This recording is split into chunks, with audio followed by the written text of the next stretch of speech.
ओम दुर्गे नमः। शक्तों को शमंतक की शमंतक की। पानी में डूबे तो मृत्यु निश्चित, भक्ति में डूबे तो मुक्ति निश्चित। ऊपर वाले की अदालत में वकालत नहीं होती है, और अगर सज़ा हो जाए तो जमानत नहीं होती है। जिन खेतों में बारिश नहीं होती है वहाँ की फसलें खराब हो जाती हैं। जिन घरों में धर्म संस्कार नहीं होते हैं वहाँ की नस्लें खराब हो जाती हैं। भगवान विष्णु के ये रूप को शालिग्राम के नाम से भी जाना जाता है। जैसे हिंदू धर्म में नर्मदा के हर पत्थर को भगवान शिव का रूप मानकर उसे नर्मदेश्वर कहा जाता है, ऐसे ही गंडकी नदी का हर पत्थर शालिग्राम होता है। ऐसा माना जाता है कि शालिग्राम भगवान इस नदी में स्वयं प्रतिष्ठित होते हैं। इनकी प्रतिष्ठा नहीं करनी पड़ती है। पौराणिक कथा के अनुसार हजारों वर्षों पहले एक वेश्या हुआ करती थी जिसका नाम गंडकी था। वो वेश्या रोज रात को किसी न किसी पुरुष के साथ भोग विलास करती थी और उससे बदले में उस पुरुष से धन भी लेती थी। गंडकी को यह काम करते हुए काफ़ी समय बीत गया था। तब एक दिन एक महात्मा जी उस गांव में आए जहां गंडकी रहती थी। गांव पहुंचकर गांव वालों का उस महात्मा ने कल्याण किया। यह देखकर गंडकी उस महात्मा जी के पास गई और बोली, महाराज आप तो संत हैं, आप सभी का कल्याण करते हैं, इसलिए आप मुझ वैश्य का भी कल्याण कर दीजिए। गंडकी की बात सुनकर महात्मा बोले, मैं तुम्हारा तो कल्याण कर दूंगा, लेकिन इसके लिए तुमको वैश्यावृत्ति को छोड़नी होगी। महात्मा जी की बात सुनकर गंडकी बोली, गुरुजी मैं सब कुछ छोड़ सकती हूँ, लेकिन अपने शरीर को बेचना नहीं छोड़ सकती हूँ, क्योंकि अब मुझे इसकी आदत हो गई है। इसके अलावा आप जो भी करने को कहेंगे मैं तुरंत छोड़ दूंगी, परंतु आप मुझसे एक काम मत छुड़ाइए और किसी तरह से आप मेरा उद्धार कर दीजिए।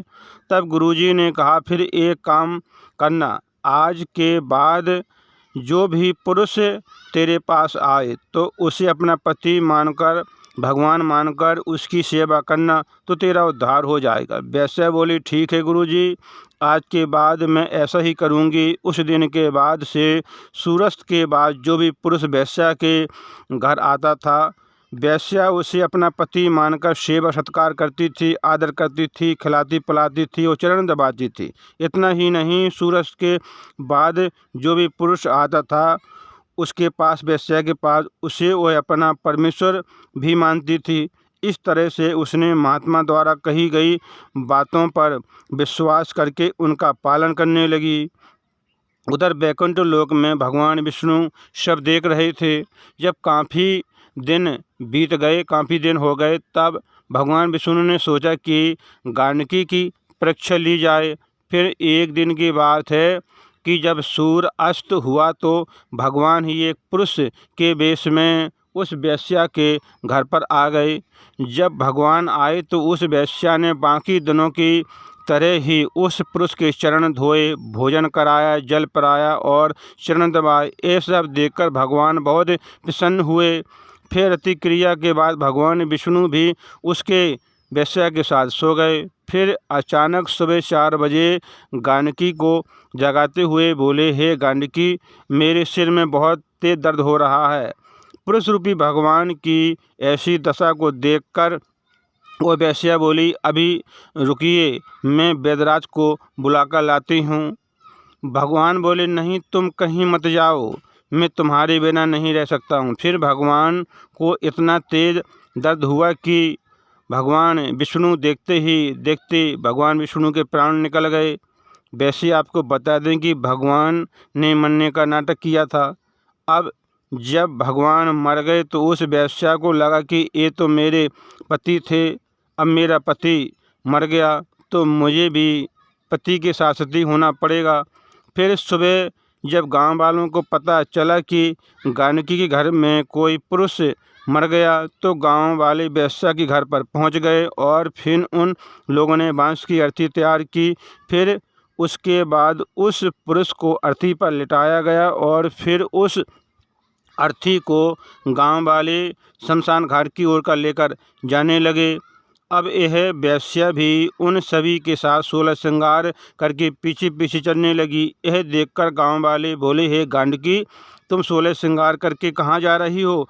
तब वेश्या बोली, मैंने इसे अपना पति माना था और जब इसकी मृत्यु हो गई तो मैं भी इसके साथ सती होने जा रही हूँ। यह सुनकर गांव वाले हंसने लगे और आपस में बात करने लगे कि भला वेश्या का भी कोई पति होता है क्या।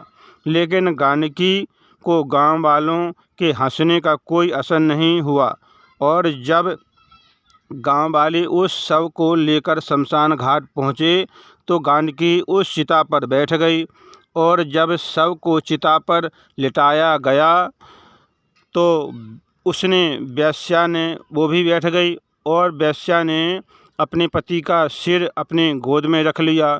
फिर भगवान ने देखा कि वेश्या बैठी हुई है। फिर वह वेश्या भगवान से प्रार्थना करने लगी, हे प्रभु, जब से मैंने गुरुजी के वचनों पर विश्वास किया है तब से लेकर आज तक यदि मैंने अपने पति के सिवा किसी भी पुरुष को देखा हो तो इस चिता में आग लग जाए। गानकी के इतने कहने पर उस चिता में आग लग गई। अब जब आग लगी तो भगवान ने एक आँख खोलकर देखा कि गानकी क्या कर रही है।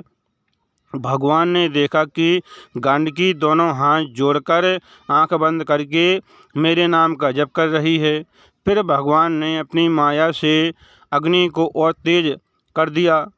उस चिता की फिर अग्नि तेज हो गई।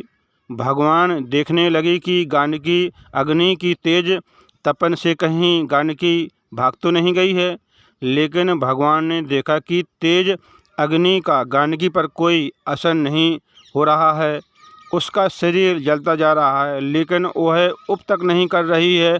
फिर भगवान ने समझते भगवान को देर नहीं लगी और भगवान ने गानकी को, भले वो वैश्य थी लेकिन यह भक्ति की सच्ची थी, फिर उसी क्षण भगवान प्रकट हो गए विष्णु के रूप में और बोले, गानकी, मैं तेरी परीक्षा ले रहा था और उस परीक्षा में तू सफल हो गई है। भगवान ने इतना कहते उस चिता की आग भी बुझ गई और देखते ही देखते गानकी का शरीर भी स्वस्थ हो गया। वेश्या का उसके बाद जब वेश्या ने आँख खोली तो वेश्या हैरान रह गई। आपने सामने भगवान विष्णु को देखकर वेश्या बोली, हे भगवान, आपने दर्शन दिया, बहुत बड़ा उपकार किया। जब भगवान ने कहा, हे बेटी, मैं तुम्हारी तपस्या से प्रसन्न हूँ, तुम वरदान मांग लो, जो चाहो सो। तब वह वेश्या बोली, हे प्रभु, यदि आप मुझे कुछ देना ही चाहते हैं तो मैं चाहती हूँ कि जैसे चिता पर सिर रखकर आप मेरी गोद में लेटे थे वैसे ही आप सदा ही मेरी गोद में रहें। इतना कहकर वह इतनी भावुक हो गई कि देखते ही देखते उसका पूरा शरीर पानी बन गया और वह वहाँ से पानी बहने लगा और पानी की वह धारा गांडकी नदी हो गई। तब भगवान विष्णु बोले, आज से मैं सदा शालिग्राम बनकर तेरी गोद में रहूँगा। कथाओं को सुनते रहें। कथा सुनने से मनुष्य को पुण्य की प्राप्ति होती, साथ में ज्ञान की प्राप्ति होती। कथाओं को सुनते रहें, काम करते रहें, मैया का नाम जपते रहें। फिर मिलेंगे अगली बार एक खास वीडियो के साथ। तब तक आप सब देखते चलें, कथा को सुनते रहें, काम करते रहें, मैया का नाम जपते रहें। शक्त गौश्य माता की, श्या माता की।